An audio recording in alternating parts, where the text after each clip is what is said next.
وهذا الحري أنا قال سعر ما كوكا لبحي وهو شرعي فول بتاست الو وين حو الو فرصة تقبل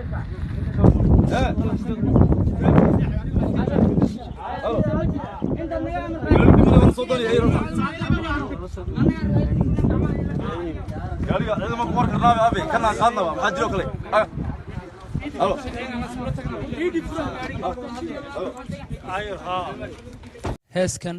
waa hees adagteeda qiimo badan ku leh wuxuu ka hadlayaa dhulka uu ilaahayna siiyey Soomaali haddaan nahay wanaageeda iyo qiimaha uu noogu fadhiyo marka carradoo nagabo casar galabahay tahay cadceeduna godkii gelin cirka soonkooday roob cirifyada banaadir cadadlayo jawhar celi iyo baydhabo cadad iyo jigjiga iyo ceelkii bulaan iyo cerigaaba iyo dhanaan carta iyo hargeysiyo calcalyada nugaaleed ciddii kubiya dhigay